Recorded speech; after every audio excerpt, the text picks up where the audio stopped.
están? Estamos en un capítulo nuevo de Virreyes de la Conversa, este telepodcast ya a esta altura, ¿no es cierto? Ustedes nos pueden ver por todas las plataformas, por Spotify, por YouTube, y la contingencia ameritaba de que hoy día tratáramos esta semana el tema de las importantes movilizaciones, las protestas, ¿no es cierto? Y también los hechos de violencia que se viven en Estados Unidos y en otras partes del mundo derivado de la muerte de George Floyd en manos del asesinato por parte de un policía blanco, un tema que se repite en ese país.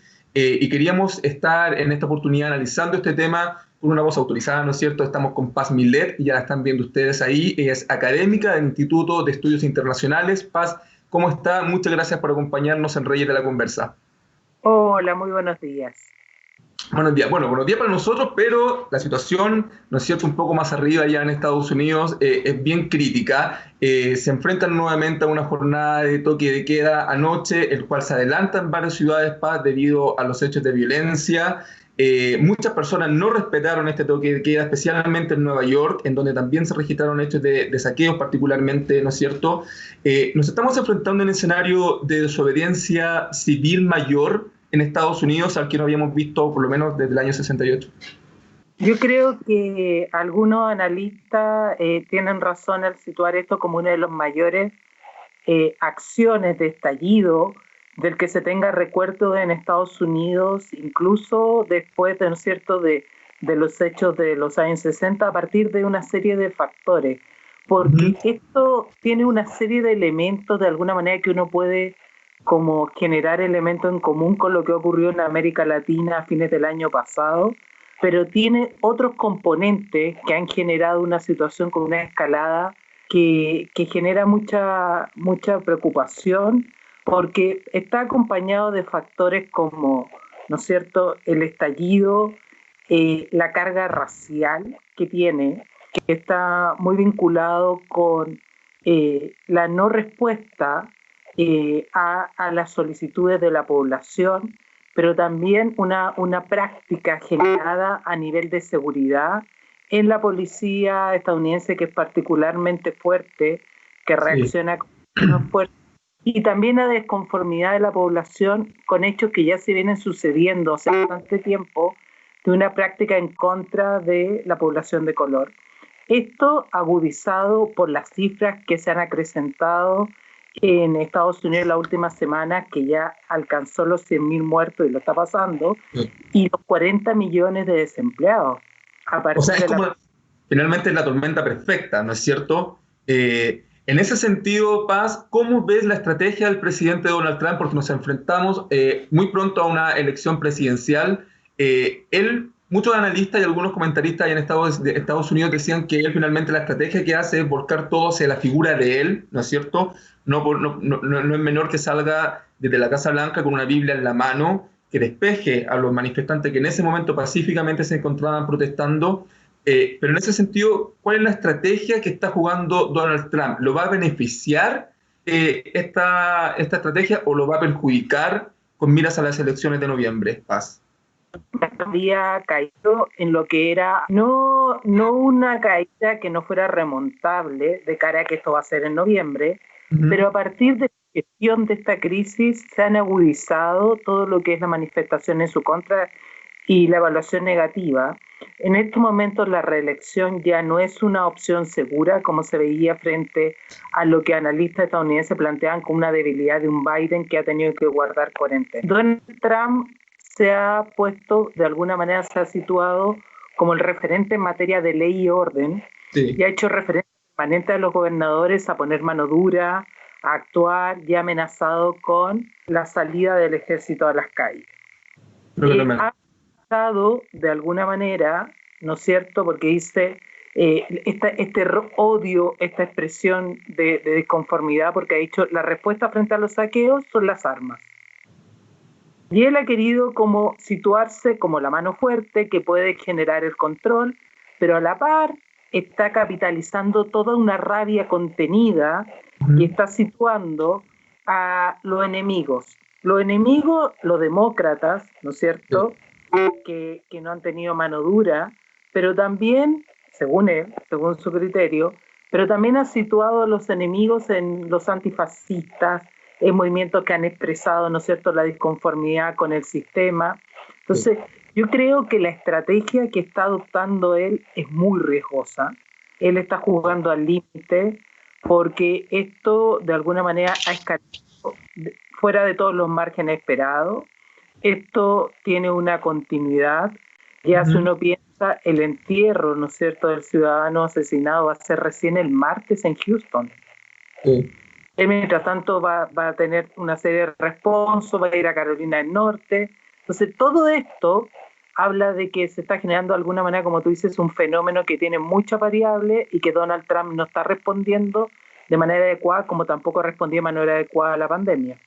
Bueno, es correcto, perfecto. Mencionabas antes también, ¿no es cierto?, este sentimiento que se vive al interior de la policía. Uno cuando ha estado en Estados Unidos, uno puede sentir también pasa en cierta forma cómo la población de color ha tenido que convivir literalmente con el ser distinto en ese país. Uno se sube al metro en Nueva York, por ejemplo, y ve en la mirada de la gente negra algo distinto de parte de ellos hacia el resto. Eso es súper fuerte.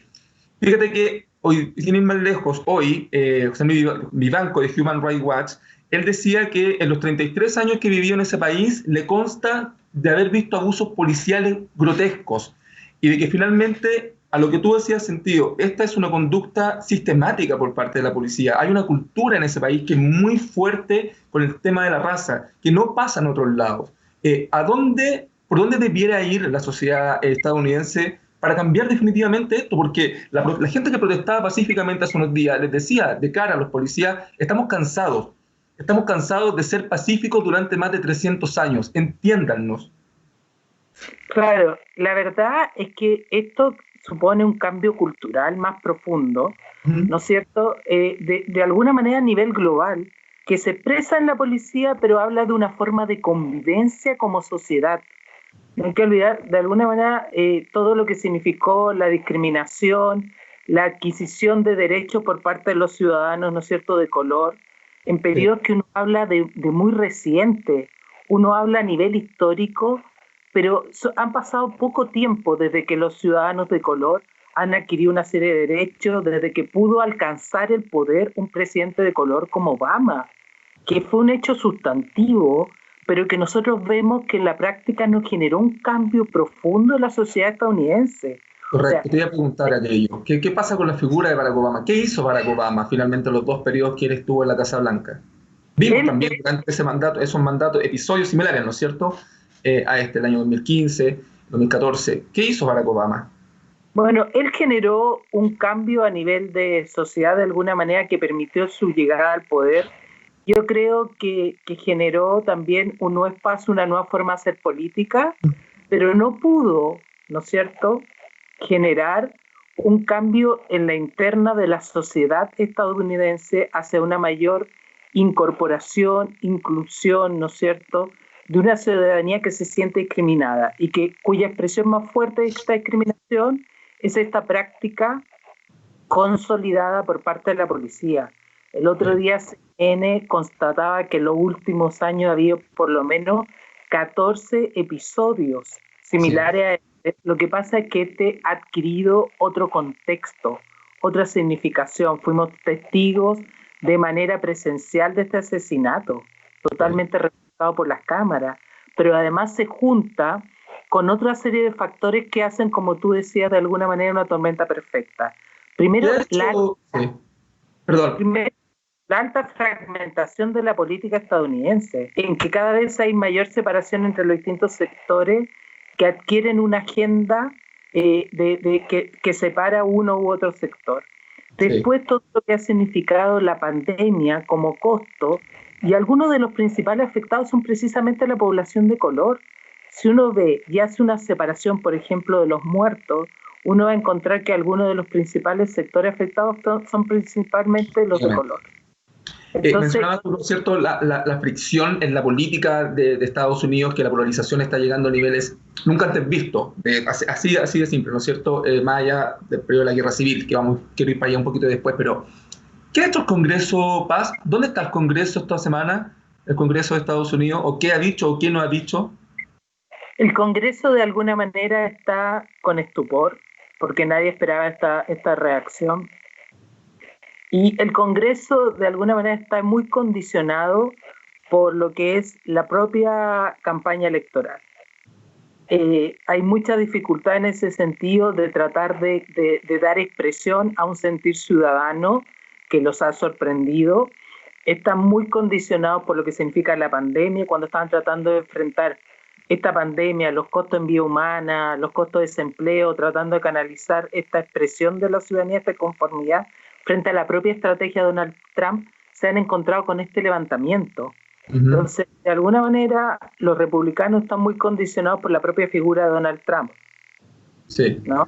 ¿Y para dónde va a ir en los próximos días? ¿Debiera ir la situación con la implementación de los toques de queda en gran parte de los estados, ¿no es cierto? Con la Guardia Nacional en muchas ya ciudades, con también estas divisiones, porque hay que recordar que el presidente puede disponer finalmente, pero no es el que toma las decisiones en los estados. Hay muchos gobernadores que están, ¿no es cierto?, en una política dividida, que no van en la misma línea del presidente, para qué decir también inclusive algunos alcaldes. Por lo tanto, está muy disperso, ¿no es cierto?, el tema del orden, las directrices. ¿Qué debiéramos esperar para los próximos días, Paz Milet? Bueno, aquí hay varios elementos a considerar, ¿no? De alguna manera hay un pedido a canalizar toda expresión popular por la vía pacífica. Y lo que se está trabajando de alguna manera de terminar con estos actos de violencia, disminuirlo. Ya anoche hubo algunas señales al respecto de que en algunos sectores, en algunos estados, bajó el nivel de tensión y hubo una canalización más pacífica. De alguna manera eso se espera de que vaya surgiendo un movimiento que consolide estas demandas que van más allá del crimen ocurrido hacia una canalización de expresiones. Que Donald Trump de alguna manera enfrente una caída del apoyo popular y tenga que generar una nueva estrategia de posicionamiento, que Biden salga acá a tratar de capitalizar su propio sector, que ha estado muy bloqueado por el tema de la cuarentena, por lo que él ha entendido como hacer caso a los científicos. Entonces, ¿Es esta la gran oportunidad para Joe Biden? Ya algunas encuestas, ¿no es cierto?, durante esta semana lo situaban por lo menos entre 6 y 8 puntos por sobre Donald Trump, en concordancia con lo que tú decías, que la reelección ya no está tan ganada de forma segura para el presidente actual de ese país. Debiera ser esta la gran oportunidad de Joe Biden. Algunas voces, sin ir más lejos, le pedían que su compañero para la vicepresidencia no fuera un hombre, que fuera una mujer y que fuera afroamericana. Bueno, ahí hay varios temas. Uno, yo creo que efectivamente es la oportunidad para Biden hoy de posicionarse, ¿no es cierto? No, porque ya ahora enfrenta un escenario distinto. Ya no estaba, él estaba muy focalizado en el tema de la pandemia, hoy enfrenta otro escenario y tiene de alguna manera esta oportunidad de reposicionarse. Efectivamente, él ha dado señales de que su compañera de fórmula va a ser mujer. Ahora, es muy importante también como las elecciones, yo creo que va a haber una presión muy fuerte para que sea afroamericana. ¿Y podemos hablar de que sea a lo mejor Michelle Obama? No sé si este sea el momento para Michelle Obama. Puede ser como mecanismo de alguna manera contrapesar a Trump. No hay que olvidar que acaba de salir un documental sobre Michelle Obama en Netflix que ha tenido mucho éxito. Sí, basado en su libro. Su figura. Se pensaba de alguna manera darle más tiempo para ella consolidarse como figura política. Te decían en Washington, ella está construyendo una imagen, pero puede ser que como mecanismo para frenar a Trump haya una presión para que ella hoy asuma un rol. Perfecto. Paz, estas protestas ya cruzaron las fronteras de Estados Unidos y han llegado a Europa, ¿no es cierto?, y a otros países también como Brasil, sin ir más lejos, pero también en una situación bien particular que nos enfrentamos como una pandemia. ¿Debiéramos esperar que esas protestas en apoyo a lo que está sucediendo en Estados Unidos en otros países se mantengan o bajen con el nivel de los días? ¿Qué crees tú? Todo depende de cómo se genere la respuesta dentro de Estados Unidos. Hay una disconformidad en general a nivel internacional, a nivel mundial, con todo lo que significa el sistema. Y lo que pasa en Estados Unidos es de alguna manera expresión eso. Entonces, en un marco de pandemia yo creo que las distintas movilizaciones pueden canalizarse a través de distintas vías de expresión. Pero se ve que en Estados Unidos no hay una respuesta adecuada pueden mantenerse la protesta. Una respuesta adecuada también hablo de cuál es la acción que hay, por ejemplo, en contra del policía, si se concreta eso.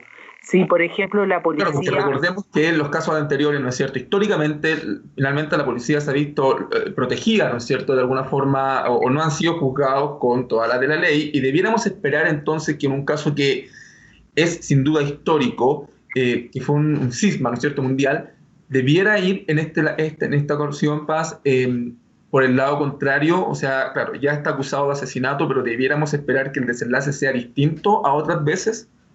Sí, desde mi punto de vista, si no se da una señal al respecto, esto no se va a lograr aminorar, porque en los otros casos hay que ver los antecedentes que al final no fueron culpados o se dieron vía alternativas de sanción. Hoy creo que es tanta la visibilidad que ha alcanzado este caso que si no se da una respuesta emblemática, esto no va a parar, ¿no es cierto? No va a haber conformidad. Y si no se dan señales también de un cambio profundo en la policía respecto a una lógica de funcionamiento que se ha enquistado y que ha generado tanta repercusión ya hace bastante tiempo. Entonces creo que la línea de respuesta tiene que ir por dos vías. Por un lado, ¿no es cierto?, una sanción ejemplificadora, pero también la línea de un cambio cultural, una visión distinta de cómo se asume el rol de la policía respecto, por ejemplo, a los afroamericanos. Perfecto. Paz Milet, te quiero dar las gracias por acompañarnos en este episodio de Reyes de la Conversa. Les cuento que en el próximo bloque vamos a estar conversando con Luis Larraín, fundador de Iguales y expresidente de la Fundación, porque también estamos conmemorando el mes del orgullo LGBT, así que vamos a estar conversando con Luis. Paz, muchas gracias por acompañarnos. Gracias a ustedes, que estén muy bien. Chao, chao. ¿Sabían ustedes qué es MG College? MG College es el Centro de Innovación y Desarrollo de MGC, en donde se desarrollan actividades de formación junto a expositores de renombre en torno a las temáticas que están transformando la industria. Se hacen distintos tipos de talleres que abarcan desde la comunicación interna en el nuevo entorno digital hasta la creatividad en medio de la crisis, por ejemplo con temas como el feminismo en el actual escenario social. Y MG College va a dictar una masterclass. ¿Qué es una masterclass online? Es dictada por David Puente, director de Storytelling de MGC, con más de 12 años de experiencia en comunicaciones corporativas y que se va a llevar a cabo el próximo 7 de julio a las 3 de la tarde, cuyo nombre es Comunicaciones Internas, algo está cambiando. En ella se va a revelar la importancia de entender cómo nuestro entorno cada vez está más cambiante y también las tecnologías que nos obligan a adaptarnos y ser flexibles y aprender a reconocer las oportunidades que ofrece el momento actual, resguardando por supuesto el valor de los datos, el nuevo oro del siglo XXI. Los cupos, les cuento, son exclusivos y para inscribirse hay que hacerlo a través de www.mgcollege.cl o enviando un mail a info@mgcollege.cl. Seguimos con más Reyes de la Conversa. Ya, bueno, y de la contingencia de lo que está pasando en Estados Unidos, ¿no es cierto?, a raíz de las protestas por la muerte de George Floyd, también no nos olvidemos que estamos en junio, el mes en que se conmemora y se celebra el orgullo LGBTQ, y para eso estamos con nuestro siguiente entrevistado acá en Reyes de la Conversa. Ya ustedes lo están viendo, los que siguen la transmisión por YouTube. ¿Cómo estás, Luis Larraín, fundador y expresidente de Iguales Chile? Sí, estoy bien acá, encerradito hace casi 3 meses ya.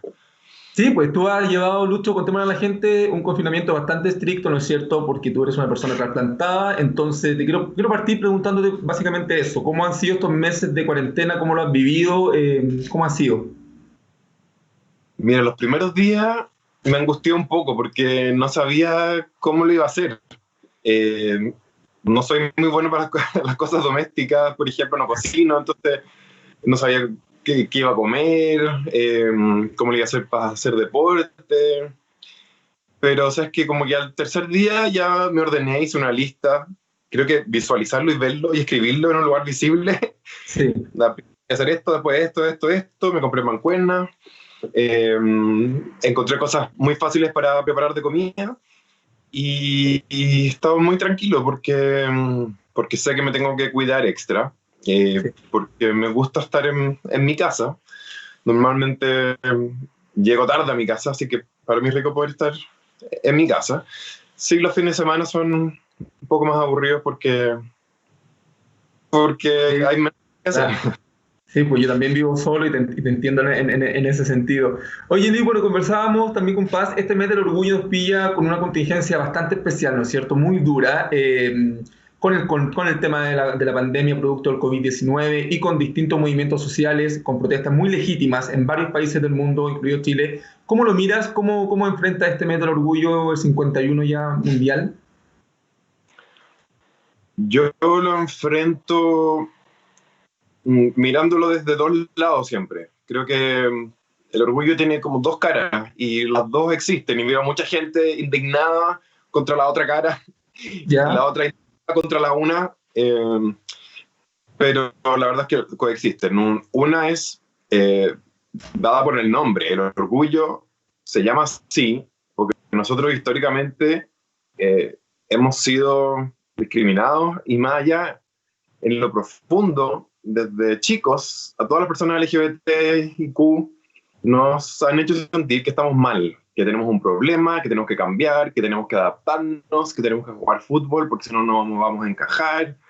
Y desde chicos es eso. Entonces, cuando uno sale del closet es tan liberador porque uno se da cuenta de que uno no estaba mal, de que uno no tenía un problema, sino que la sociedad tenía un problema. Y por eso creo que pararse delante del mundo con una bandera, ser visible, es algo importante y necesario para el mundo. Y por eso creo que la parte más festiva del orgullo es muy válida. La otra cara es la falta de avance en igualdad de derechos, igualdad de oportunidades, igualdad en dignidad. O sea, no solamente nosotros no tenemos los mismos derechos, sino que además tenemos mucho más riesgo de ser atacados en la calle, de tener también problemas de salud mental, producto de haber estado en el closet, que es esta negación de uno mismo. Eh, y eso creo que también es importante hacerlo visible en el mes del orgullo, tanto lo que falta legislativamente como lo que falta culturalmente. Sí, en ese sentido, claro, Chile es distinto, ¿no es cierto? Chile no es el mismo país que hace 10 o hace 15 años atrás. Hay leyes, ¿no es cierto?, que protegen a la comunidad, hay leyes que están a medias, también, ¿no es cierto?, hay leyes que se tienen que mejorar. Nosotros dos, como hombres gay blancos, estamos llenos de privilegios, particularmente en este país. No es la situación de muchas personas también, miembros de la comunidad LGBT, que hoy día se siguen matando en este país por la orientación sexual y por la identidad de género. Eh, Te quiero llevar, pareciera ser, ¿no es cierto?, que las prioridades legislativas están obviamente hoy día, debido a la contingencia, puestas en otros lados. ¿Qué va a pasar, por ejemplo, Luis, con las mejoras que se le tiene que hacer a la ley antidiscriminación en Chile o, sin ir más lejos, con el estado de la ley de matrimonio igualitario? ¿Qué crees tú? ¿Por dónde va a ir la línea en ese sentido? Los avances. Por un lado, el tema de la ley de antidiscriminación se reactivó, por suerte, debido a una moción parlamentaria del senador Insulza, que introduce algunos cambios para mejorar la ley antidiscriminación. Algunos de los temas pendientes es que se crea una institucionalidad, porque la verdad es que hoy día no hay ningún funcionario público, ningún organismo público que tenga un mandato legal de luchar contra la discriminación y respecto a orientación sexual, identidad de género, nada. O sea, Sí. como hay un Ministerio de la Mujer que está muy bien, hay servicios nacionales de adultos mayores, de discapacidad, hay distintas orgánicas dentro del Estado que se preocupan de ciertos grupos históricamente discriminados, que en nuestro caso no existe. Y parece importante que el gobierno apoye, porque los parlamentarios no pueden crear instituciones del Estado sin el apoyo del Ejecutivo, porque todo lo que implica gasto tiene que tener el patrocinio del Ejecutivo. Así que ese es uno de los grandes temas. Y los otros son temas dentro del mismo procedimiento judicial que crea la ley antidiscriminación, que ya lleva 8 años vigente, que son complicados. Por ejemplo, la persona que denuncia la discriminación tiene que comprobar toda la discriminación. Si una empresa te discriminó, obviamente que la empresa tiene todas las capacidades de esconder correos electrónicos, por ejemplo, esconder reglamentos internos, y yo como ex trabajador de una empresa, por ejemplo, no tengo cómo acceder a ello. Entonces, para mí es muy difícil demostrarlo. Esa es una de las cosas principales que se quiere cambiar, y también hay un agravante penal, que cuando tú cometes un delito, si está motivado por la orientación sexual o identidad de género de la persona, eso se agrava. Ese es un punto clave, debiera ser un punto clave el tema del agravamiento penal, ¿o no? Sí, yo creo que es importante que la gente sepa que cualquier grupo protegido en la ley antidiscriminación, hoy día creo que son 16 las categorías que están mencionadas explícitamente en la ley antidiscriminación, podrían ser más, pero igual si a uno lo discriminan por una razón que no está dentro de esa lista de 16, igual se puede hacer la acción judicial, porque siempre al final dice entre otras o cualquier tipo de discriminación, etc. Igual a mí me gustaría que está bien agravar las penas, porque eso da una señal, ¿no es cierto? Pero creo que lo principal sería tratar de evitar la discriminación, que nunca ocurra. Y para eso la educación sexual integral en los colegios es fundamental, que los funcionarios públicos tienen obligación de capacitarse. Por el caso Atala, y la gran mayoría no lo ha hecho, se capaciten, porque esto es un cambio cultural que ha avanzado, pero que todavía falta mucho por avanzar. Y con respecto a las leyes de matrimonio igualitario, nosotros las llamamos ley de familia, porque por un lado está una ley que modifica el sistema de adopción, que ha ido avanzando lentamente, donde ya ganamos la batalla de que no se pide rol de padre y rol de madre, que es lo que pedía el gobierno. Eso fue una buena noticia el año pasado, o antepasado. Pero también hay un proyecto de derechos filiativos que busca que los niños puedan tener el vínculo de filiación con sus dos padres o dos madres, independiente del estado civil, de que sean un matrimonio o sean una pareja con unión civil. Así que mucho por avanzar también. ¿Cuándo debiéramos ver en la interna, cuándo debiéramos ver avances en concreto con el tema de la ley de filiación, crees tú? Es muy difícil predecirlo, porque son proyectos que en este minuto no tienen urgencia. Hay que tratar de que los parlamentarios encuentren un espacio para tramitarlos, a pesar de que no tengan urgencia. En eso las comisiones del Congreso son bastante flexibles, porque a veces, por ejemplo, en vez de sesionar 2 veces a la semana, pueden sesionar 3 veces a la semana, para poder ver otro proyecto, además de los que el Ejecutivo le pone. Claro, a eso iba yo al principio a preguntarte, que debido a toda la contingencia inesperada, ¿no es cierto?, como estamos enfrentando durante todo este año, estas leyes que iban avanzando, estas discusiones que iban avanzando, debieran verse sí o sí dilatadas, ¿no es cierto?, o esperar al menos un retraso en lo que uno pronosticaba desde ya. Sí, es esperable, porque la urgencia muchas veces se come la agenda legislativa, que en todo caso me parece que es muy entendible. O sea, nosotros en ningún momento queremos ponernos como en contra de todas las leyes necesarias para mejorar la situación de las personas que hoy día lo están pasando muy mal, esperemos que necesitan ayuda. Oye, Luis, no va a haber marcha, ¿no es cierto?, por razones obvias durante este mes, ni en Chile ni en otros países del mundo. ¿Se está pensando hacer algo virtual? Yo sé que, por ejemplo, en Nueva York, que el año pasado fue el epicentro del World Gay Pride, se va a hacer una conmemoración y una celebración virtual. ¿Acá en Chile se va a hacer algo en ese sentido? ¿O? Sí, estamos organizando durante toda la semana del orgullo, creo que desde el 21 al 28, varias actividades con artistas, con intelectuales, con personas de todo ámbito, algunas más lúdicas, otras más profundas, otras enfocadas en el trabajo, enfocadas en las leyes, en fin. Así que está muy entretenido este orgullo online. Y vamos a poder, creo que, reflexionar sobre lo que está pasando. Perfecto. ¿Y lo están organizando en conjunto con el móvil? Porque la última marcha igual está, ¿no es cierto?, trabajando en conjunto también con esa organización histórica. ¿Esta vez va a ser así también? No, esto es algo aparte. O sea, cuando volvamos a tiempos normales en que se pueda marchar por la calle, ahí probablemente nos vamos a poner de acuerdo con móvil, pero esta es una cuestión online que nosotros pensamos. Y me imagino que también van a hacer otras cosas. Perfecto, sí, hay varios artistas recentes que ya han anunciado que están comprometidos también con algún tipo de celebración y de algún tema virtual. Te quería preguntar también por el móvil, porque históricamente hay Ustedes han trabajado bastante bien en los últimos años, pero hay fricciones al interior de la comunidad LGBT, hay distintas miradas. ¿Qué te pasa cuando los ponen en veredas distintas algunos o finalmente se han vuelto inmersos en alguna especie de polémica entre esta organización u otra organización? ¿Qué te pasa con eso, Luis? Yo siento que en cualquier área de la sociedad civil, sea el mundo de las mujeres, del medio ambiente, de los niños, siempre hay a veces opiniones distintas y eso es parte, es la realidad. O sea, los seres humanos somos diversos, dentro de la comunidad LGBTIQ también somos diversos, y por lo tanto es lo esperable y lo natural que haya a veces posturas distintas. Lo importante, creo yo, es lograr ponerse de acuerdo para las cosas importantes.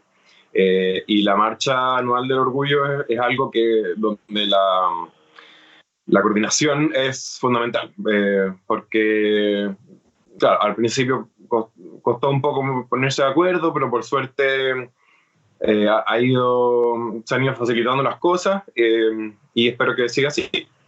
Buenísimo. Luis, ¿cuál ha sido en lo más personal el episodio de discriminación más fuerte o que te ha marcado en tu vida? Más que un episodio, creo que estar dentro del closet hasta los 22 años aproximadamente, porque siento que me salté una etapa en mi vida. Cuando empieza la adolescencia y tus compañeros y compañeras empiezan a tener pinches o pololo, empiezan a descubrir la afectividad, la sexualidad. Yo obviamente no participaba en todo eso, entonces creo que eso me dejó una herida bien profunda. Por un lado, en el sentido de la dificultad de pertenencia. Yo me sentía muy aislado y poco aceptado por el resto, por ser distinto, por ser raro. Y por otro lado, creo que me perdí una etapa muy bonita, una edad muy bonita, en que uno se va conociendo, va explorando, conociendo distintas gentes, lugares, moda, estilos, que siento que me salté, siento que me falta un poco esa parte. ¿Y cómo fue tu proceso personal de salir del closet? Tú vienes de una familia conservadora, por decirlo de cierta forma, ¿no es cierto? ¿Cómo fue en lo más íntimo el proceso de salir del closet, Luis Larraín? Yo diría que fue complicado porque a medida que a medida que pasaba el tiempo, ¿Ya? creo que en mi familia de cierta forma le iban sospechando, pero en el inconsciente, sin hacerlo consciente. Entonces su respuesta a eso era ser más homofóbico. Yo creo que con una intención de no sé, incentivar a que yo no fuera así, como si Un sentimiento de negación, ¿cierto? Que lo hemos vivido tanto por parte de los exteriores. Por ejemplo, cuando sale algo en la tele relacionado con la homosexualidad, o en viajes, de repente en lugares donde hay mayor apertura, te tiraban un comentario. Entonces era muy incómodo para mí, porque por un lado me sentía mintiéndole, y por otro lado... Lucho cambió, ¿cierto? Todo el tiempo que tú fuiste presidente de la Fundación Igual y tu familia te acompañaba todos los años a la gala anual de la Fundación. Has tenido pareja, yo soy amigo tuyo, hay que decirlo, y tu familia ha participado, ¿no es cierto?, muy bien con tu pareja. ¿En qué momento se produce ese cambio y finalmente la aceptación? Porque te pregunto porque quizás para la persona, para el niño o el joven, adolescente que nos está viendo, nos está escuchando hoy día en el podcast, estas experiencias también son importantes, ¿no es cierto?, de compartir y de escuchar. Yo siento que a veces los papás necesitan un empujón, por así decirlo. mi forma de hacerlo fue a través de un psicólogo al que estaba yendo en esa época. Mi papá me empezaron a preguntar, oye, pero ¿por qué va ahí? ¿Por qué va ahí? ¿Por qué va ahí? Y yo dije, es que no me atrevo a contestarle. Y el psicólogo me propuso que les contara. Y eso fue súper bueno, porque yo me junté con ellos después de que ellos salieran de la consulta del psicólogo. Y eso facilitó que llegaran a conversar conmigo con una actitud ya de esto es así, no es una moda, no es algo que se puede pasar, sino que es así, lo certifica un profesional de la salud mental. Y entonces llegaron con una disposición, o sea, muy en shock o muy desconcertado, pero sí ya tomándolo como un hecho. Y a medida que pasaba el tiempo, igual yo notaba que les costaba mucho. Por ejemplo, el pueblo de mi hermana iba a comer los domingos y el mío no. Y yo de repente ya estaba súper chato y les dije que es justo. Y me dijeron, no, pero tú tienes que acostumbrarte a que... tiempo, ¿cómo no? A que te discriminen en todos lados. Yo le dije, ¿sabes qué? Eso no es así. Yo voy a los cumpleaños de mis amigos del colegio con mi pololo, los cumpleaños de mis amigos de la universidad con mi pololo, y el único lugar donde puedo venir es acá, en mi propia casa. Lo encuentro súper triste. Y ahí fueron entendiendo, y creo que también fue muy útil que yo me preparé para ese minuto de salir del closet.